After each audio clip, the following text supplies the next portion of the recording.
Welcome to AI Paper Slob. Today we are looking at a paper called LLMRouter, Unified Infrastructure for Developing, Evaluating, and Deploying LLM Routers by Tao Feng and a massive team of researchers. Yeah, it's a really huge team on this one. It is. And the core insight here, like right off the bat, is that the era of relying on a single monolithic large language model to do literally everything is officially over. Right, totally over. If you're building AI applications, routing your queries to different models based on, cost or capabilities or user preference is just absolutely essential now. But right now, the routing ecosystem is highly, highly fragmented. Oh, it's a total mess. Exactly. So this paper introduces a unified mathematical formulation for all LLM routers, breaking them down into 5 core components. It also gives us an automated evaluation benchmark called xRouteBench and an open source library. Which is super practical for developers. Definitely. And the key findings are honestly massive. Learned routing actively beats defaulting to the biggest model. Giving a router multiple turns to think isn't actually always better than a single turn. And you can achieve a 14.6% relative improvement over fixed model baselines while managing really tight cost constraints. Yeah, I mean, it represents a fundamental shift in how we architect these systems. We are moving away from treating an LLM as this all-knowing oracle. Right. And we're moving toward treating a cluster of heterogeneous models as a highly dynamic, interchangeable resource pool. Interchangeable being the key word there. Exactly. If you're an ML engineer today, your bottleneck isn't just model intelligence anymore, it's orchestration. Yes, orchestration. And to understand why this paper is such an intervention, we really have to look at the absolute mess that is current ML routing research. It is so messy. It's wild. If you want to route queries right now in your application, you just have a bunch of completely disjointed options. You've got binary predictors that literally just flip a coin between a weak model and a strong model. Right, super basic. Super basic. And then you have cost-aware cascades, where a cheap model tries to answer, and if it triggers a low confidence score, it escalates it. Which works sometimes, but yeah. Right. And then you have graph-based routers and these crazy complex agentic routers trained with reinforcement learning. And they all have totally incompatible implementations. That's the biggest issue right there. Yeah, they use different mathematical formalisms, entirely different code bases, different training data. You literally cannot compare them fairly. Which is an absolute nightmare for a developer who's just trying to make a practical decision for their app. Totally. I mean, if you read a paper that says router A beats router B, you don't actually know if the underlying routing algorithm is mathematically superior. These are so many variables. Exactly. They might have just used a stronger pool of candidate models or, evaluated on a much more forgiving benchmark. Or they calculated their token cost completely differently. Right. The variables are completely entangled, which makes the research almost impossible to replicate in production. So the authors of this paper step in and say, let's completely standardize this. They formulate all LLM routing as a sequential decision process. Okay, let's unpack this because this is the foundation of the whole framework. It really is the core of the paper. Yeah. They argue that every router, no matter how complex it is, can be mathematically broken down into 5 modular components. First, you have the context encoder. Second, the model encoder. Third, a scoring function. Fourth, a decision rule.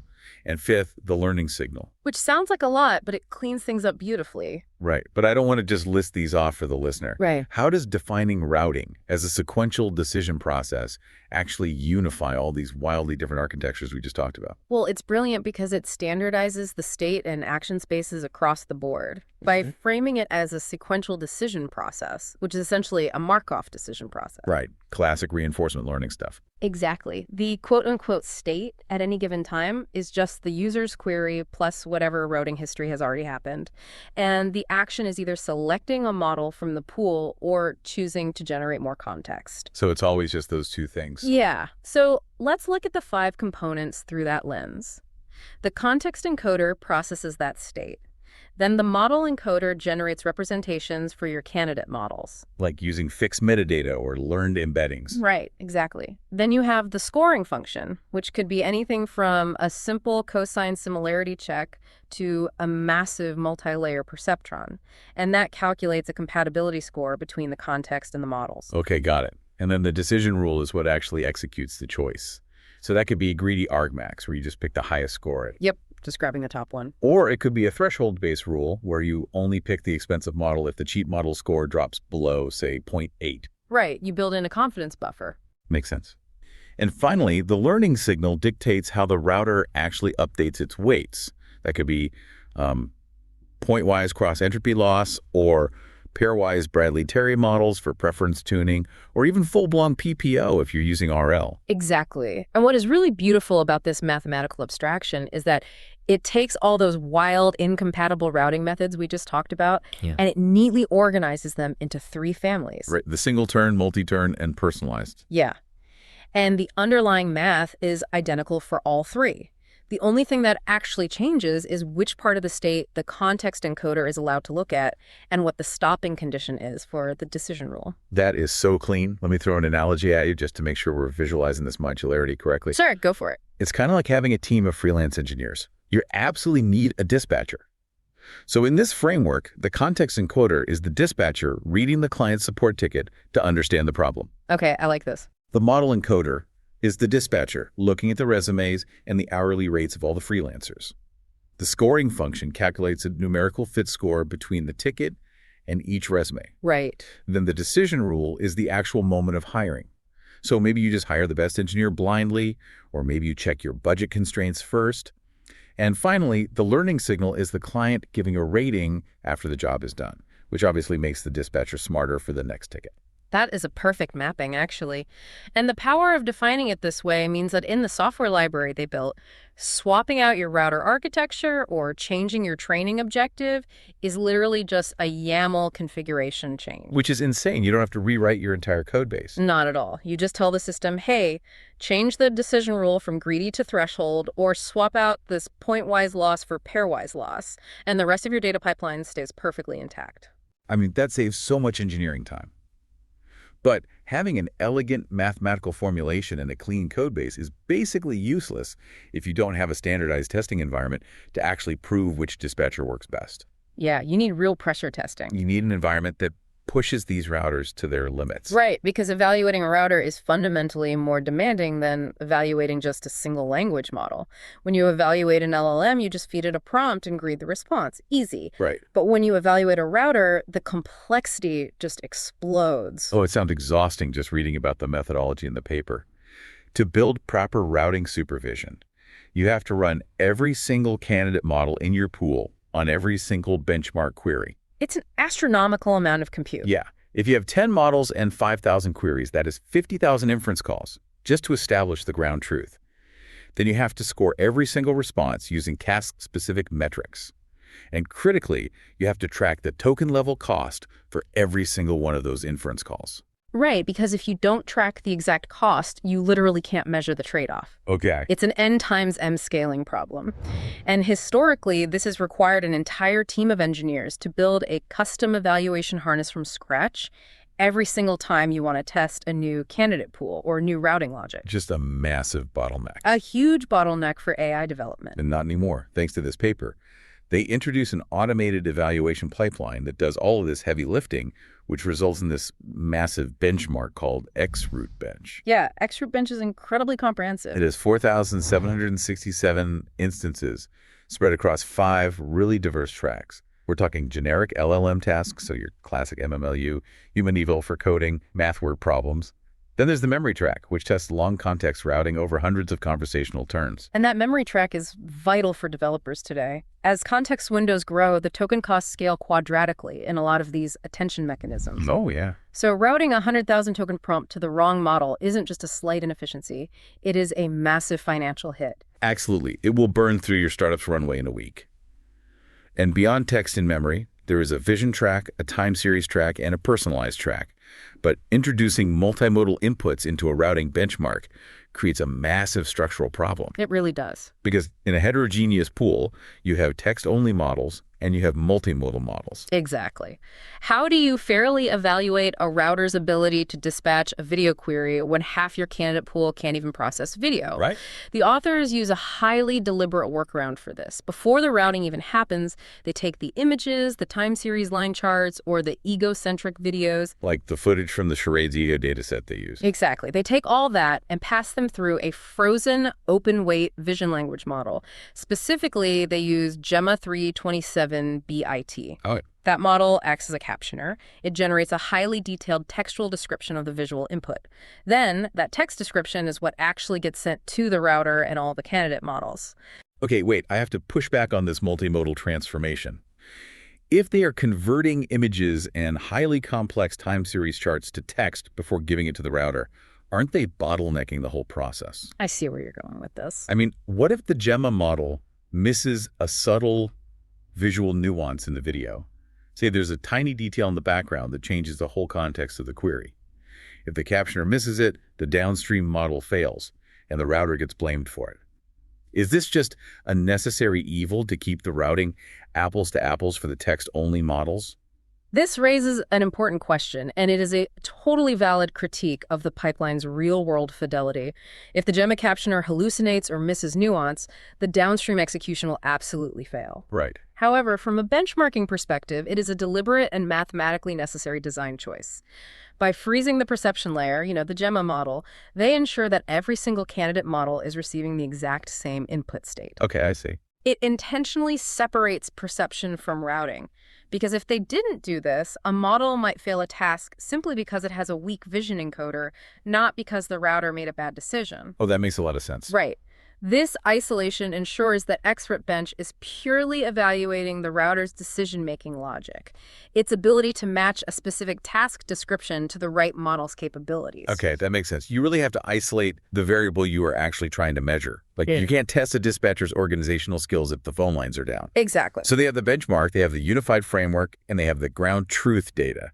Let's get to the empirical showdown. They put 18 different LLMs through this gauntlet. A really massive spectrum of models. Huge. Yeah. Ranging from agile 7 billion parameter models like Qwen 2.5 all the way up to absolute behemoths like DeepSeek v3.1 and Cogito v2, which are 671 billion parameter models. Just massive scale. Right. And they test a ton of routers against this pool. So who actually wins the routing war? Well, the first key finding is perhaps the most grounding for engineers who are looking for a silver bullet. And that is, no single router dominates across all tasks. Not one single router. Not one.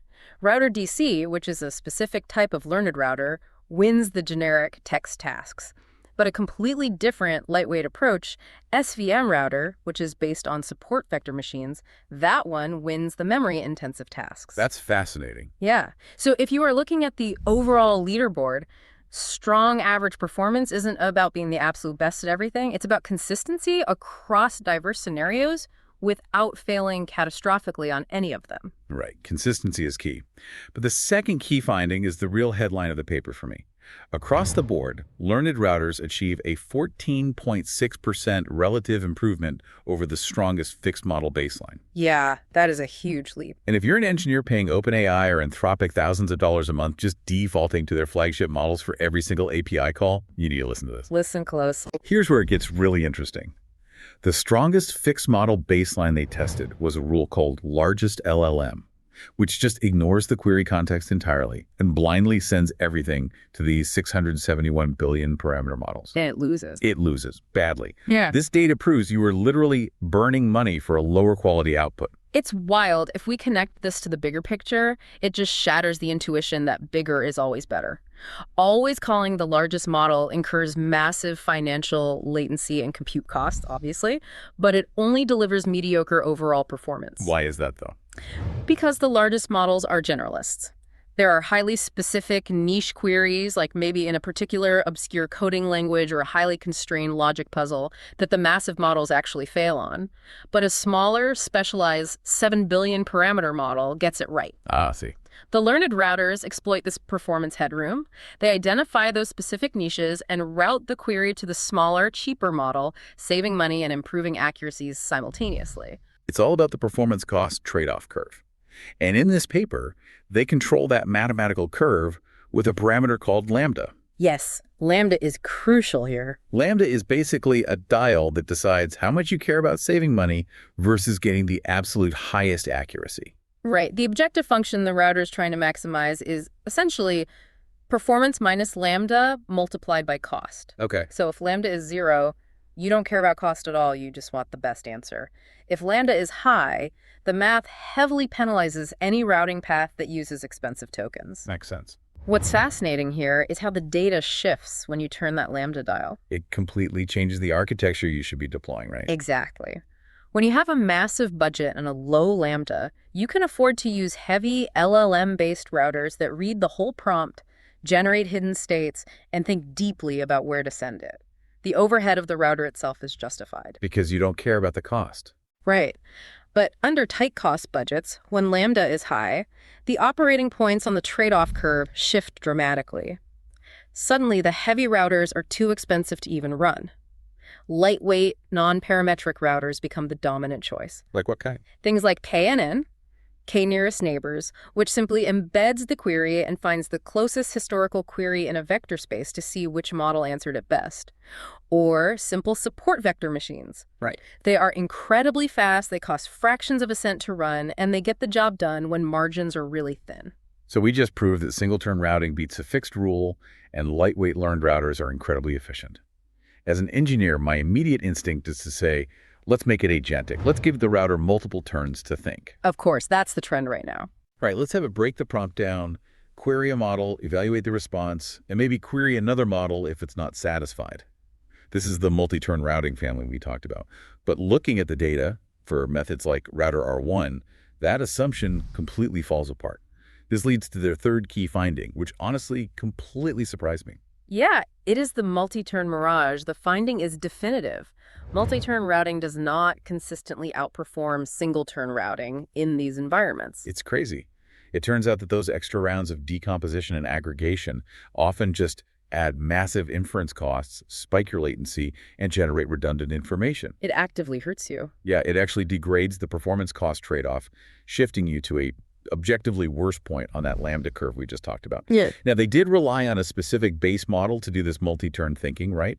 They used Qwen 2.53b instruct as the reasoning engine for the router itself. Yes, that was the model they used.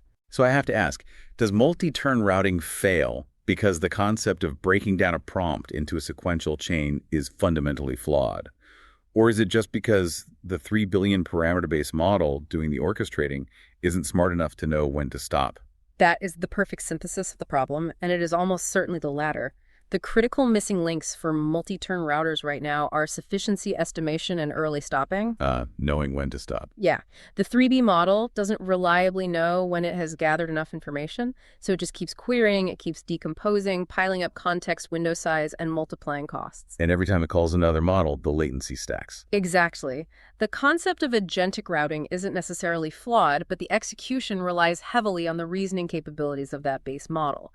Until we have lightweight, blazing fast models that excel at knowing exactly when to halt a loop, single-turn routing remains vastly more efficient and practical for production workloads. Good to know. But while expanding the process through multiple turns was a bust, extending the state through personalization was a massive success. This is finding 4.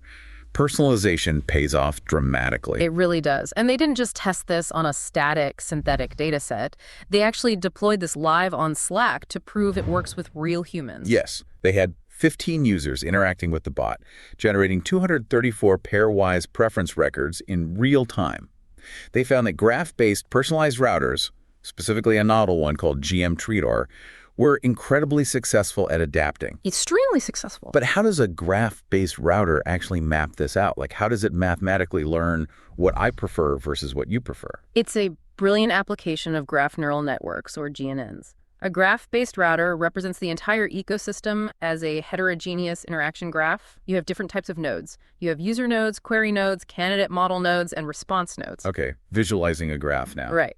When you ask a question, an edge is drawn from your user node to the query node, which connects to the models that generate responses. And as you interact, it passes messages along those edges. Exactly.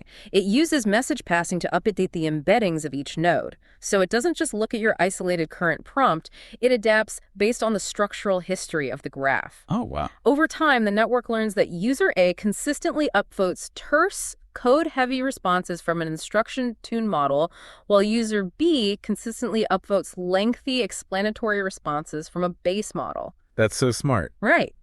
The graph dynamically updates the weights so that the next time user A asks a question, The router inherently leans toward the model best suited for that specific persona, even if the query text itself is identical to user B's. So we know this works brilliantly in a live Slack environment, and the graph math is incredibly elegant. But that begs the question, how hard is this to actually build? Always the catch. Because usually, taking a theoretical routing matrix, or a heterogeneous graph, or a Pareto curve from an academic white paper into a production environment is an absolute nightmare for ML engineers. The implementation overhead usually kills the project before it starts. And that is exactly the friction this paper solves with the LLMRouter open source library that built the infrastructure so you don't have to. Thank goodness. The library consists of 6 distinct modules built around that core query model matrix we discussed earlier. You have the data engine for curation and scoring, the router library containing all these architectures, the trainer, the root engine for fast inference, evaluation, and deployment. So what does this actually mean for you, the listener? If you are an ML engineer building a real product, you do not have to build an evaluation pipeline or a training loop from scratch. Yeah. The developer experience is incredibly streamlined. You literally just subclass MetaRouter in Python. Yep, it's that easy. You write your specific routing logic, you define your loss function, maybe incorporating that lambda cost penalty, and the library handles the entire distributed training and evaluation loop. The value of unifying training, inference, and deployment into a single cohesive pipeline just cannot be overstated.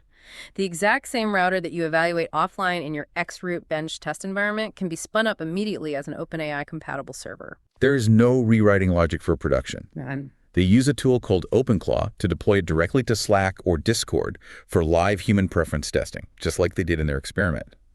And if you are more visually inclined, you can even prototype your routing architecture using a comfy UI node interface. Which is so... It is literal drag-and-drop routing infrastructure. It bridges the gap between offline academic benchmarking and live multi-agent system deployment seamlessly.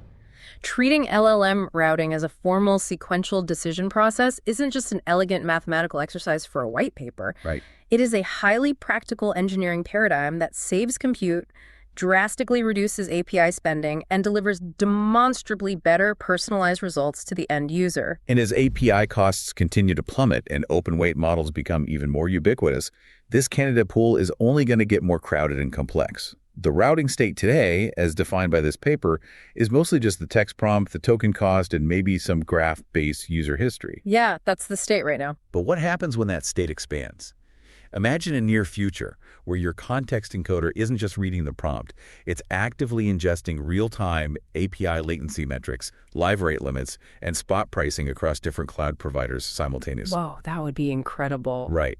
We might be looking at a future where the LLM router effectively becomes a high-frequency trading algorithm for intelligence. Think about it.